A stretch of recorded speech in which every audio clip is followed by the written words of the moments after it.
Zoom voice. Yeah.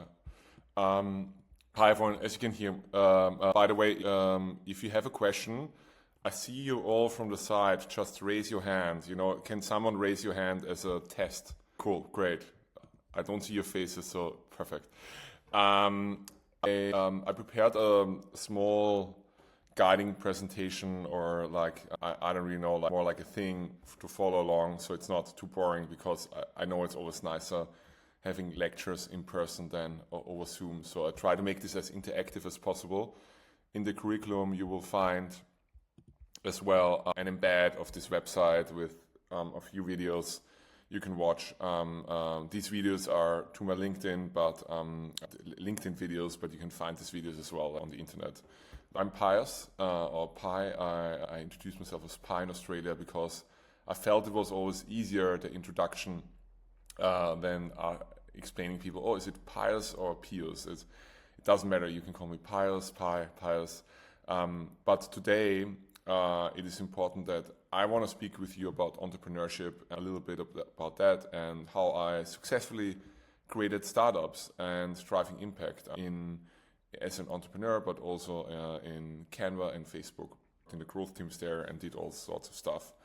And the reason why you should listen to me today is because I'm a really unsuccessful entrepreneur.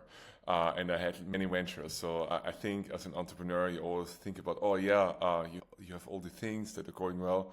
But in fact, I did a lot of things that really led absolutely nowhere. Actually, most of it. So I will stop you quickly and see if there are any questions. Raise your hands if you have. No, I don't see anything. So, here's one. Is there one? Okay, no question. Okay, cool. So just raise your hand, make yourself visible, and let's go. Originally, I was working for Meta in Dublin and the US.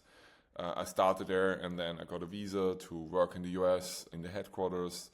Then, when I was in the US, I created a startup which went quite viral and made a lot of sales. It was called Grafton.org Sales, and had a lot of customers. So in fact, I served 1% of all Americans with my product, which doesn't sound a lot, but there are 300 million people, and I served 1% of them, which is significant. Then after that, the company wasn't going that well anymore. We were still profitable, but we weren't able to build on the next success. And also with my co-founder back then, he's now a famous TikTok influencer. We just had different views on how to run the business, and that was ultimately why the business failed and couldn't succeed anymore, which happens very often if you don't agree as founder on how to progress. But ultimately, I sold the business in 2023 and then figured out what else to do. Then I worked for Canva starting in 2019 till 2023, and did also some sorts of product growth, led product growth initiatives. So basically, my job in Canva was injecting some of the knowledge from Facebook into the company. Back then, the company was much smaller. 2019, now it's very big. And I was the first product growth hire in the organic space. So I actually helped to establish the specialty on product growth in Canva. After that, I founded my own company, subscribed. I'm helping people to find the most reliable information about SaaS products. It's kind of like a Google for SaaS software. It is a Google for SaaS software. And I have been working on that for the last year. And we're growing our customer base now. It's slowly, or actually fastly, taking off. We have 50,000 users so using it already. So that's really a great success so far. And fingers crossed that we will be able to create a very meaningful business in the world with Subscribed very soon. I did all the things. I lived in all these countries. But what about my upbringing? So actually, my mom, she was an artist. And artists are obviously not like business people. They always work very creative. And a fun fact, I'm sitting now in the room where this picture was taken like many years ago. And my mom I grew up with my mom. I was single raised up to the age of 10. because my father passed away in a car accident when I was 1. So for her or for anyone, it is a very challenging situation to raise like a child, be by yourself, be an artist, because artists have very irregular income, and most of your parents probably have a proper job, like where they go somewhere and they get paid each month. That is not the case for an artist or for a freelancer, because they have like one project and it's very intense, and then you have nothing because you don't have time to, during this time when you work on projects, to find anything because you're 100% occupied, and then it's the next thing. So she is actually a costume artist, as you can see. There's all sorts of stuff here, a costume designer, and obviously it taught me to manage high amounts of uncertainty, because you see like the person you grew up with working very hard, and then struggling or figuring out what is the next thing, and then working again very hard and having like too many jobs at the same time. And that definitely helped me to understand a little bit what hustle means. And that's also an inspiration for me in my day-to-day, up to this day.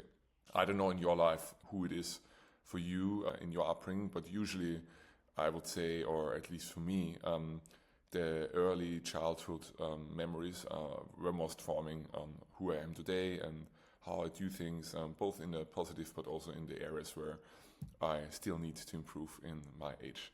Yeah. So that's one component that helped me to get much better, the upbringing, much better as an entrepreneur. Then also, I always loved like building and testing. This is just one example. So when we were like kids, we would be like creating some sort of vehicle, and we welded it, and I had no idea about welding, and also burned my eyes. I'm not sure if you know welding, but if you weld, I didn't know, and you look into the light without protection, there is some spectrum of the light emitted, which is not very healthy for the skin. You actually can get sunburned, but we had like eye burns, and it's actually quite dangerous. You can be blind. So we welded the thing, and based on our own plans, and it worked. And then we went to this race, and we won some sort of award.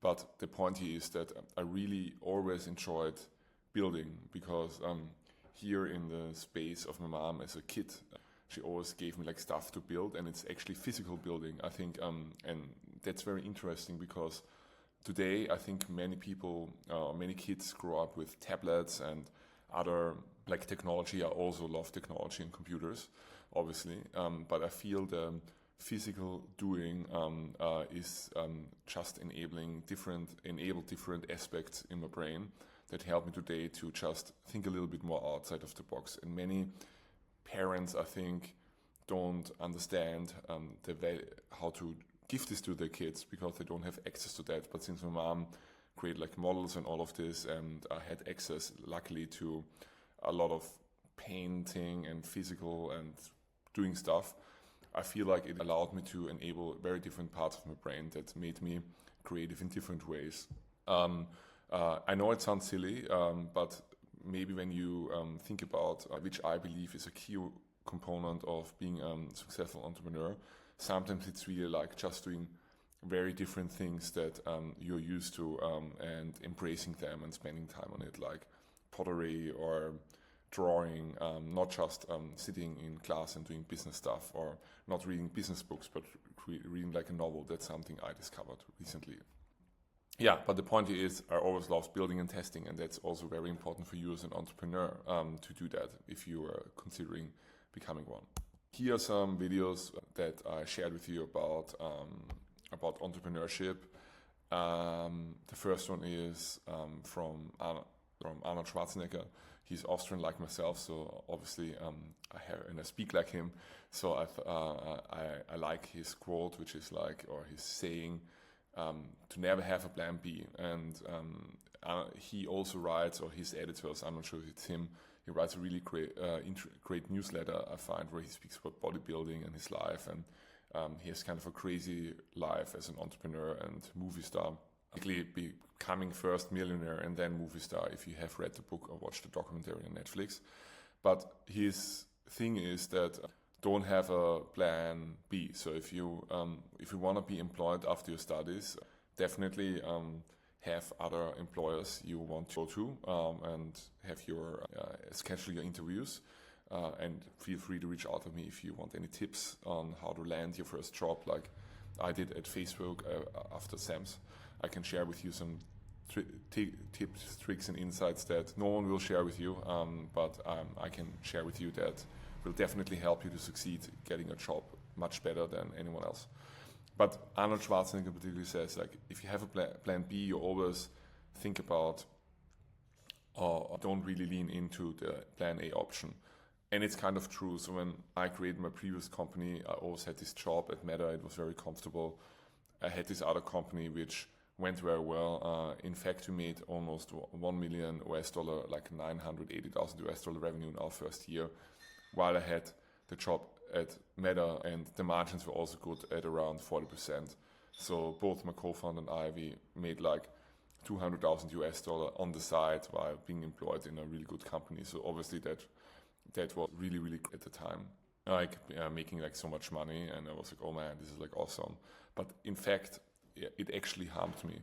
If I had done the startup 100%, perhaps I had then create a really meaningful business out of that, rather than having the job and never really being able to help fully. And it actually became also a problem between us as founders, because Humphrey was working full-time on it, I wasn't.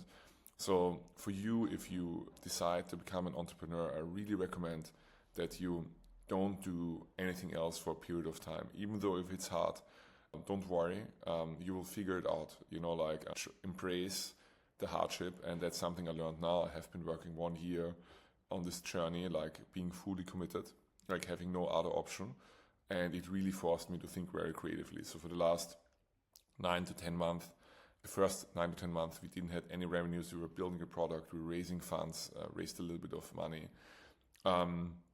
And now the last few months, things turn slowly around, and now we are increasing our traffic for users. We are making enough revenues to cover our cost and a little bit more.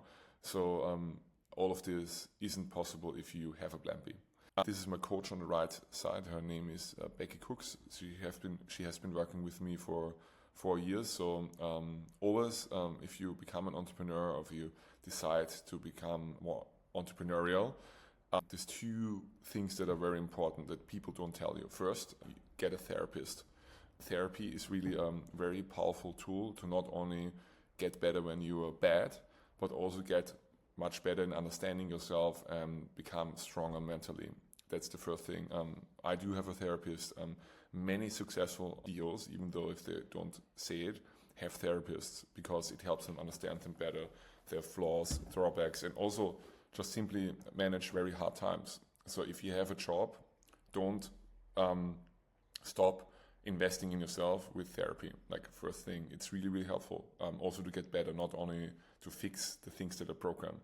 Second, get a coach. So I think therapy really helps you understand yourself and your own limitations and manage that better. But the coach really helps you to hold yourself more accountable and has more business tools. And Becky has been really transformational in my journey to become an entrepreneur, because I was working at Canva, and it's a great company, but I was really very bored of the corporate stuff there. I mean, I did very well in the growth aspect and also scaling the teams and all of this, but I had a very bad manager experience. I had this manager, and we didn't like each other, like how it is in life. And it really destroyed my experience working for this company. Obviously, it's not the fault of anyone, but it just happens. You are in a workplace, and then things don't turn away that you can. And it felt like, for me, for a long time, this is really out of my control, and it really sucks, because you are there. I was on a temporary visa, I couldn't change, and it was actually a very hard situation for me. And I really didn't get along with this person. I shouldn't say that, but I hope it's okay that I speak freely. But basically, it happens in life that you are in a situation like that. And I had no plan B, actually, because I was on my temporary visa. And Becky actually helped me figure out during this time, because you have in companies also one-on-ones with your manager and with your coach, we called them at Canva. But I felt like I couldn't really trust this person, right? So, but Becky actually took over this role because it didn't matter, because I had someone I could trust, I can speak to, and she actually helped me then figure out what was important in my life. And it actually turned out that it is being an entrepreneur and creating something and not being bothered by focusing on things that don't really matter to the values in my life. And yeah, she spoke a little bit about founders and stuff. So she worked 500 startups in the executive team. So it's I combined the best incubator in the world for startups. And she worked a couple of years, and she has a lot of insights with founders, and she coached me. I think you can also reach out to her if you need coaching later in your career, but for a little bit more senior people. But she really helped me, and she shared some thoughts there. Next, there's also a person that speaks about corporate and how to be free as an entrepreneur. I find her really funny. You can watch the video because she has really smart insights on the misconceptions of pay as an entrepreneur versus employee. So very often you have the concept that, being an employee is like very safe. But in fact, when you think about it, obviously a lot of the stats is businesses fail and stuff. But when you look at me, I'm really like an average student like yourself. I was once in your shoes, and I was able to make it. Like it's just really the spending some time and trying your best, and then eventually you figure it out. You might not create the next billion-dollar company, but you will be able to figure things out.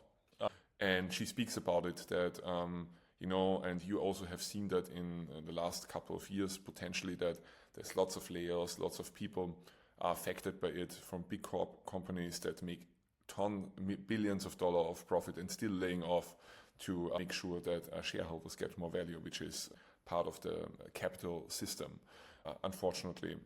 In fact, jobs are not that secure after all, and it's kind of an illusion. And also, if you look at the number of hours you work and what you get paid, it's actually, if you work for really nice companies like some of the SAM's partners like McKinsey and these type of companies, you will be working a lot of hours and your hourly salary won't be that good. However, you have the learning. So I think that being a graduate and going into a job has really big benefits, and you shouldn't miss it, because it helped me to learn a lot of things. So I think from a learning perspective, you should definitely get a job and don't become an entrepreneur straight away, because for many people it can be also overwhelming. So I think from the learning aspect, this is really great, but later on or very soon you will realize, hey, I understand how it works, so don't wait too long if you want to become an entrepreneur to do your own thing.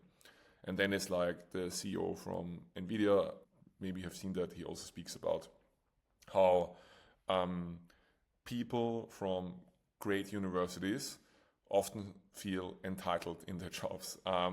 And I know you are one of the best programs, and you won't feel entitled in your job. But the problem with it is that, and what he says is that people feel entitled, and then also for you it will be almost too easy in the beginning, because you're going to go out there, you're going to get your job. Like, for me it was, I think, quite hard, I would say, objectively. But you would get out your job, and then it will be easy for you getting a good job as well, because you're all smart, you come from good degrees, so you have no troubles finding a job. But it's almost too easy. So then when you want to become an entrepreneur, you don't know what it means to feel pain. Like pain in a way that having a difficult work environment or no resources, and really helps to form the grit in order to succeed later as an entrepreneur, because you need to be very, very... Karina, do you have anything to add? Sorry. Or anything I said wrong? I shouldn't have said? Okay. Silence, I assume, is good. Great. Yeah. I'm gonna stop here quickly. Just seeing, I want to take some questions now briefly. So anyone has any thoughts, questions, or comments? I would just love to hear the questions or thoughts. Please raise your hand. Excuse me, share what? Yeah, I can do that. If it's okay, I will do it after the presentation. But yeah, actually, I can do it now. Let's. Any other question? Yeah. There was it's a bit broken up, so just speak slowly. Yeah. Yeah, sorry. So yeah, that's a really good question. Sorry, just to make it clear, I just said McKinsey because back then it was like the best thing that you could do. I don't know about today how it is. Basically any job, like it's good to be for some time in some environment where you see some processes in a bigger, like I would say, 20 plus person team, or 20 plus person team, and it doesn't really matter.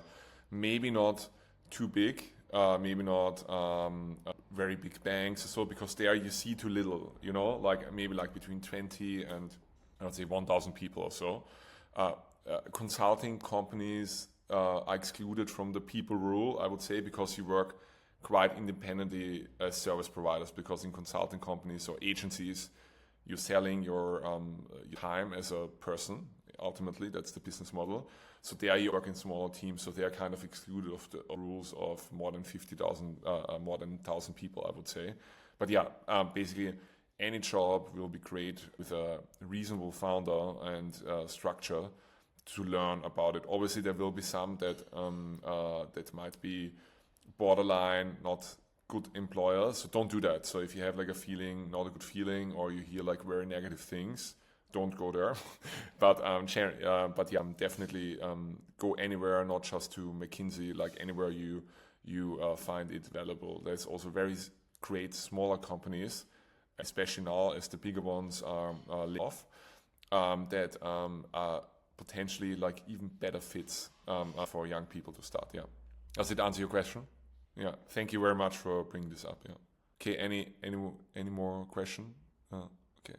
I'm gonna keep the product demo in the end because I just feel like it's not 100% relevant to that right now, but definitely I want to promote my product to you all. So I'm not gonna shy back on that. But for starters, you can already put out your phones and enter this address and play around while I'm having it's subscribe.fyi, and can play around with it while having my boring presentation and give me then user feedback.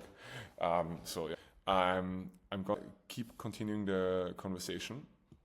Yeah, the entrepreneurial spirit. I spoke about this already a lot. And here, if you haven't seen this already, here's a map on what makes unicorns. And funnily, there is no clear path. So that's kind of the TLDR. I know it looks very complicated, and you can look at this interactive map on Endeavor, and here you will see that people really who create unicorns come from all sorts of lives, but there are a few interactions that are important. So worked at other entrepreneurial company, science engineering major, which we don't have, studied or worked abroad. I think there's many of you will go abroad. I think that's really true. So when you work in companies and like I did all across the world, you will see that the local people that don't leave, but they are like the top of the top of Australians. They're really, really excellent, but they all do have, or people grew up there like for a long time, even if they're expats and grew there. But people who haven't really lived abroad and were forced to integrate are really missing certain skills on the need of how should I say, the need of nice to others. Let's say it like that, because when you have your community, and even so in SAMS, like if you go to another university, you will see that people that are local, you come across, they don't care, but it's actually not the case. In realized is that care about new people. What I realized is that actually they don't understand. They don't understand how it is being in another environment and not knowing anyone. So they very often don't understand the value of being nice to strangers for no reason. Like it sounds a bit harsh, but it is kind of my observation. And then if there's a too big concentration of people that don't share this common belief on being abroad or on coming together, it becomes a more individualistic work culture, I would say. Because everyone goes home with their family and friends and they come to work, but when you're an expert, you're actually forced to do that. I think that's one thing that is really helpful from SAMS. Also, elite university is also good, but you can see here people come also from other universities, so it doesn't matter too much. Worked at big 5 tech companies, doesn't really matter. Worked at other entrepreneurial company, that's really important. So if you work in a startup or like environment, that's really, really good. Product engineering, like I did, yes, definitely. Founded other entrepreneurial company, yeah, that's probably a big indicator of it. But this map is really lacking. The traits you need to have. So, and traits from my perspective are even more important because you can see here on this previous map, let's go back here. On the previous map, it's basically like, okay, all this type of things, and some of it we have, some of it we don't. So, I mean, who the fuck knows? Yeah, sorry. What will make it like, it's like a bit random, right?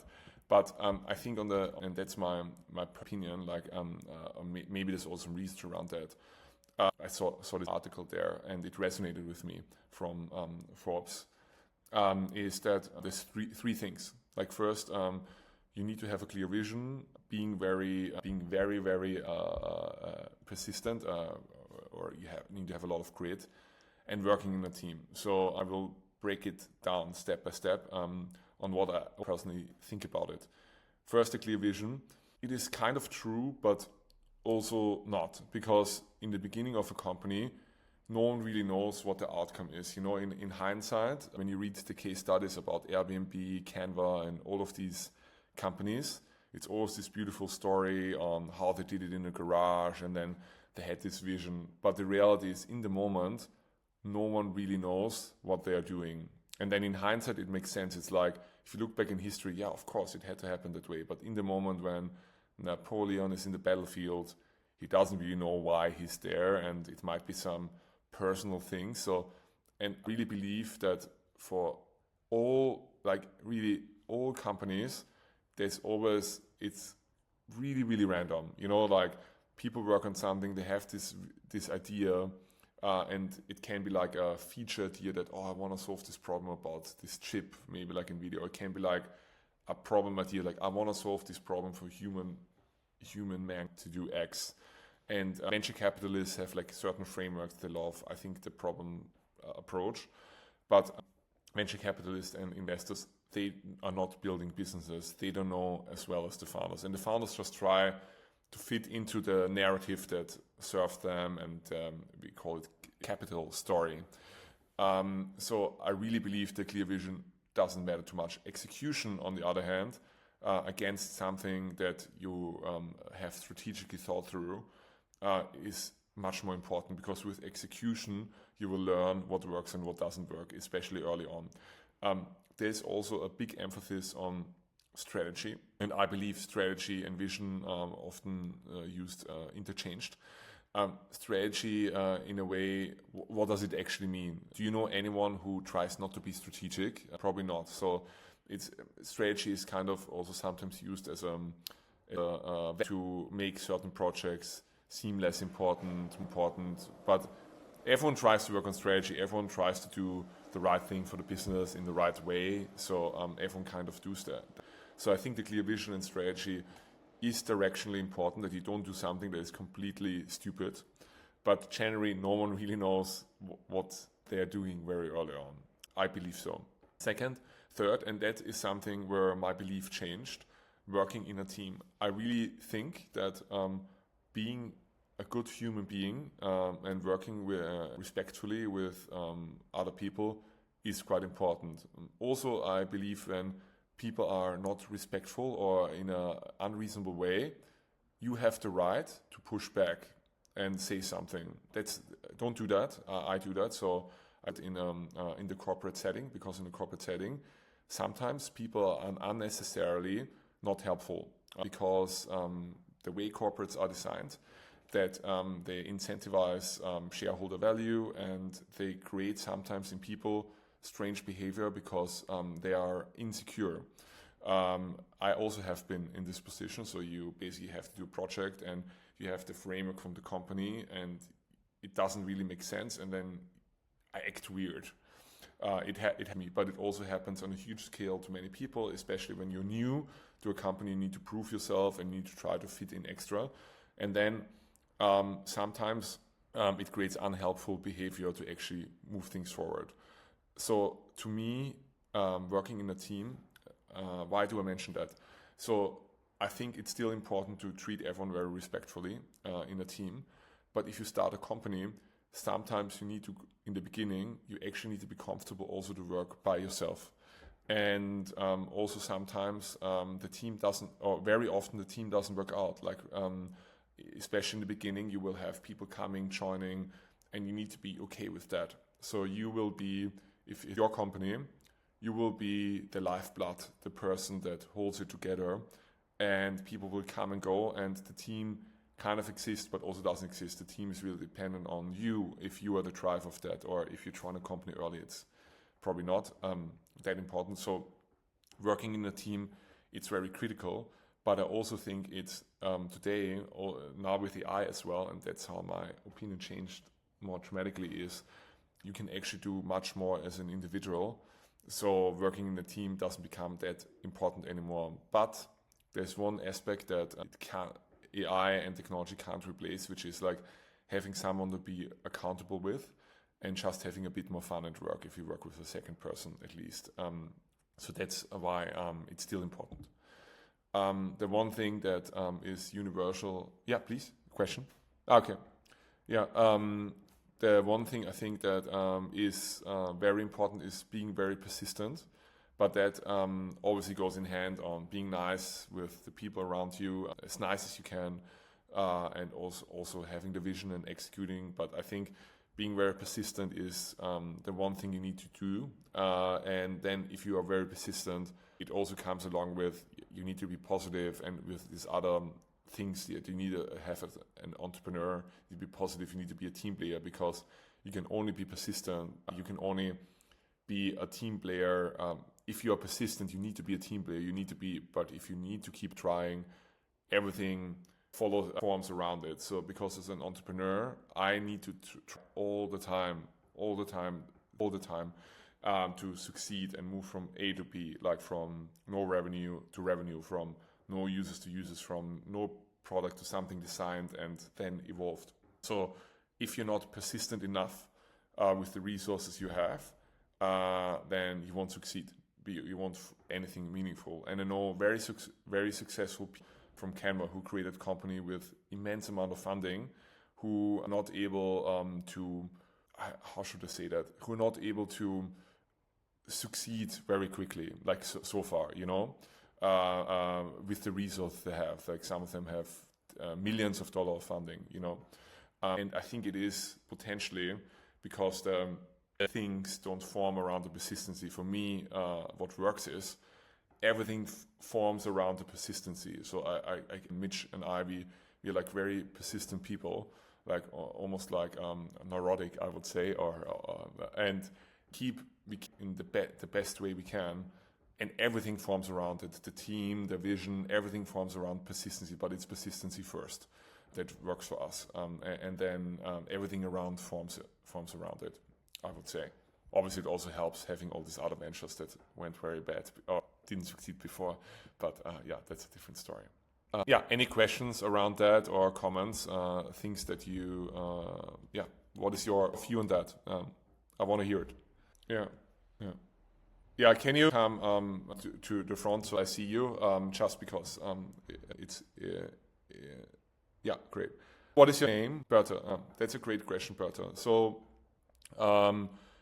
in fact, that's actually an excellent question. Thank you for asking it.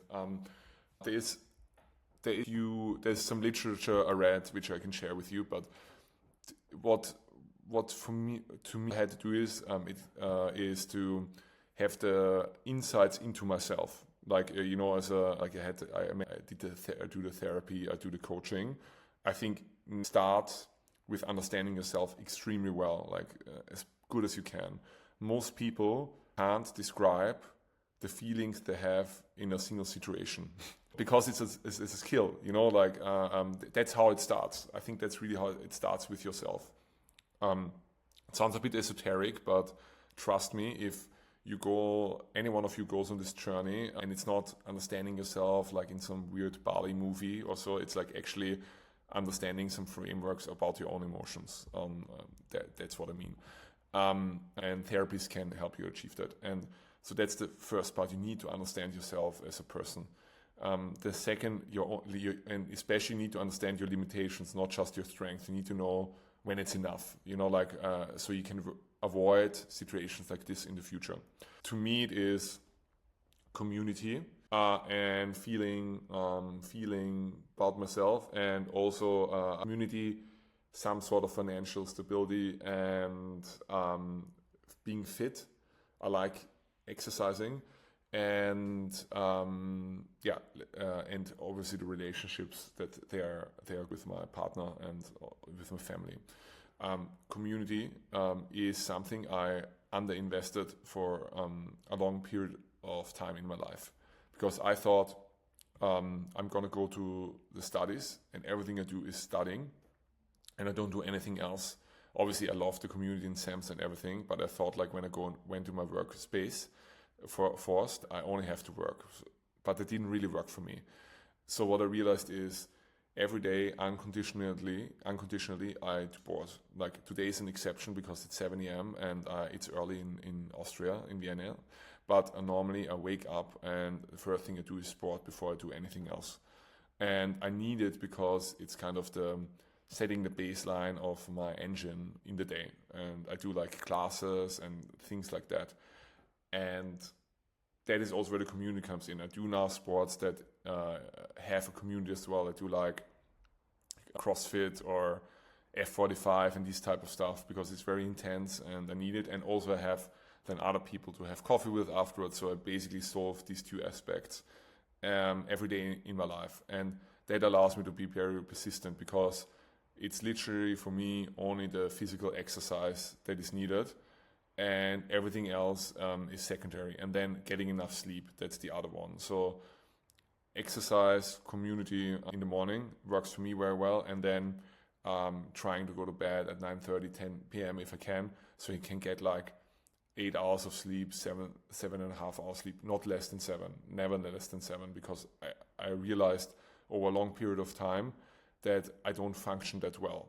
And it's for everyone different. So what you can do is, to understand yourself better, if you don't have resources to find a therapist or a coach, is to journal. So I had like for a time a Google survey. I ask myself every day, like, how did my day? What did I achieve? How did I feel? What made me feel this way in this situation? So to understand your own triggers on certain feelings better, but also what makes you work more productively ultimately. But the goal of this exercise can't be that you need to be more productive. The goal of this exercise is to understand yourself first. And then after that, you mix in more productivity, because otherwise you won't understand yourself not good enough, and then you can never perform at a high level. Yeah. Does it answer your question, Bertha? Yeah, sorry for bringing you on stage. Yeah, for that. Thank you for coming. Yeah. Any other questions? Yeah, please. Yeah. And it's so funny, like with the microphone and stuff. I love it. It's so cool that it actually works. It's your mute. Yeah, now I hear you. Yeah. What's your name? Oh, yeah, very nice. You actually have a business question about my business. Okay, cool. I love it. What's your name? What? Nice to meet you. Yeah. Thank you for this question. So, what is the source of our revenue? So we built our company in a few phases. And right now we are at the phase where we need to create more value for end customers. So in fact, we don't make any money with our marketplace model. Our goal is to create as much value as possible for people like yourself, to find discounts, to reduce and cancel their subscriptions.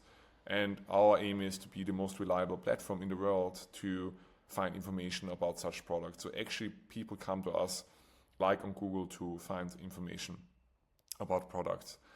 Later on, we're working on a roadmap to increase the traffic much more for end users. And we can only increase the traffic and the number of active users if we add more value. So we have a roadmap plan for the next 6 months on how we will achieve that. And because right now we have around 10,000 visitors a month, in total we have 50,000 visitors, but we need to get this number up to more like, instead of 10,000 visitors a month, to 100,000, 500,000, 1 million, 10 million visitors a month. And similar to influencers, a platform like that is insignificant if there are not enough users using it, because big companies love to work with other companies who can provide scale, and we cannot provide this right now. So our focus right now is not monetization, but helping people in the best way possible that no one else on the internet can do. And we achieved it through 3 things.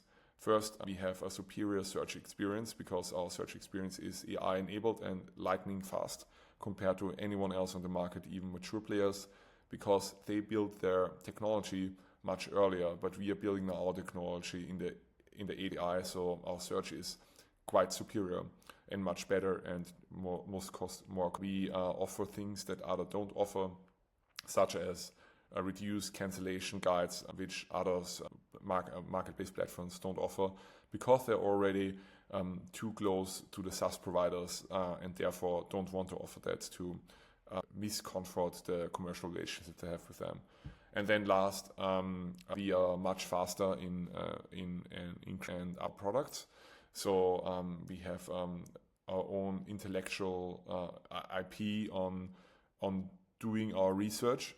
And therefore we will always have the most accurate information about these companies at the moment of time compared to anyone else. So that's why people come to us, because we are more reliable, we have high integrity.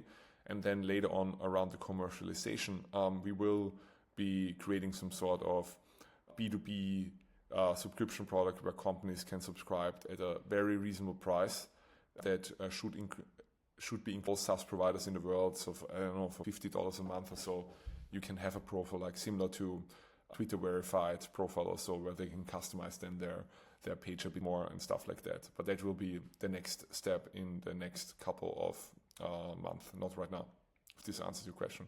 Our revenues today, we make from a different spin-off business, which is not, which only takes some of our learnings from the marketplace, and it's a separate thing, part of our startup, but it's not related to the marketplace itself.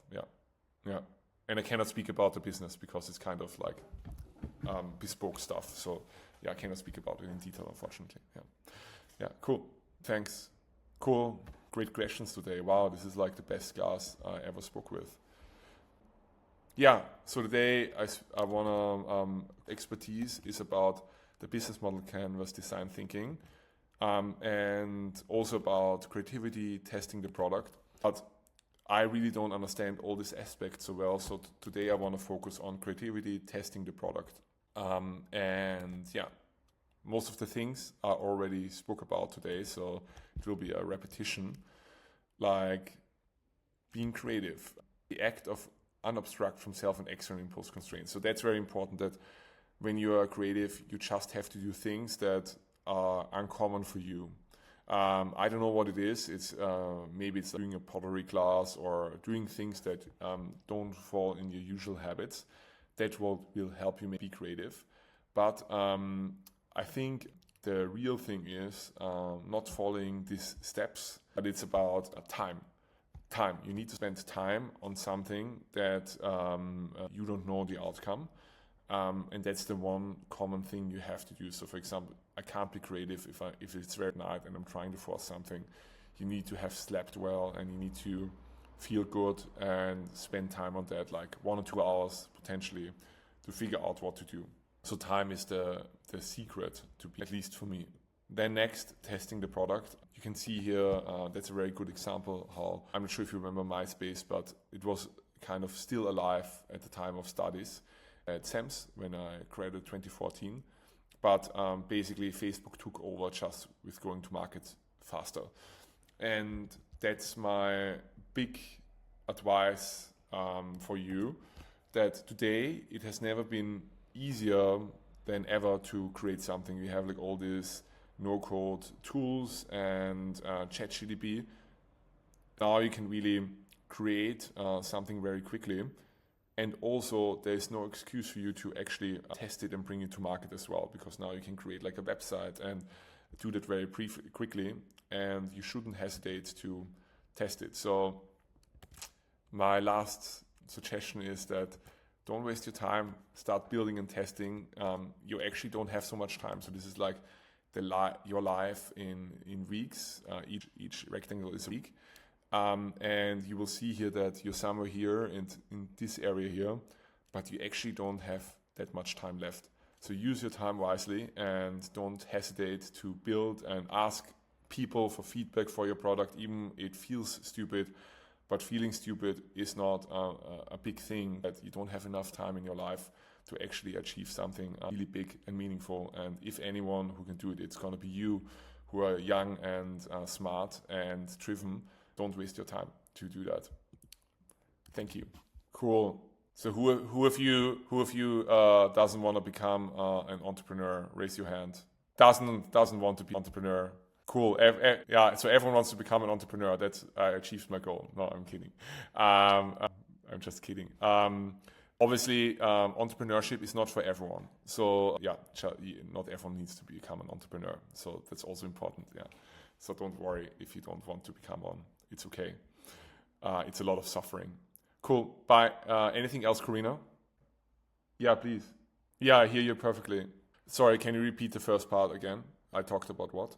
Yeah, of course, yeah. I did. I mean, I had when I was 19, a food truck, like a food truck. I worked as a cook actually after high school in a one Michelin star restaurant for a quick time, and then I worked in some Middle East restaurant in Vienna, and then I tried to create like a food business, and I actually had like 2 or 3 times I did it, but it was just not working because I came late to the event and I didn't know. It's like it kind of worked. I think some friends of our parents' friends hired us, but they probably just were nice and we were not really able to meet their expectations, I guess, but they gave us nice feedback. So that didn't went too great, I would say, but yeah. Then I was doing a student. I was selling as a high school student, also selling and trading different things. I wouldn't say this was also that successful, like small little playing cards and stuff like that. Then what else? As I had a company called Fusion Design where I tried to create some sort of Etsy in a local community with t-shirt printing. So I started it and organized a few things, but again, this failed as well because of my lack of organization skills, which I got much better than in a corporate job, and so that actually helped me a lot to be much more organized. It was called Fusion Design, and then I had in my last year at Canva, I actually had 3 or 5 businesses. I quickly spun up. So on the plot you see here, you see the tools I used. So basically I created like quick pages, I launched Facebook ads, tested if people are using it or not. And that's what I did in my last year at Canva, and many of them didn't work. All of them besides subscribed kind of started working, so we kept going. But that are just some examples where I wasn't successful at all. So that's kind of a failure, but in the end it's not a big thing. You just start something and you do something new. Even in my business Subscribed, we had different iterations and many things didn't work and we had to iterate, so that was also a thing. So most of the things I do are not working actually, if it helps. Correct. Yeah, that's correct. Yeah, thank you so much. Have a great day, everyone. Bye bye. Take care. Cheers.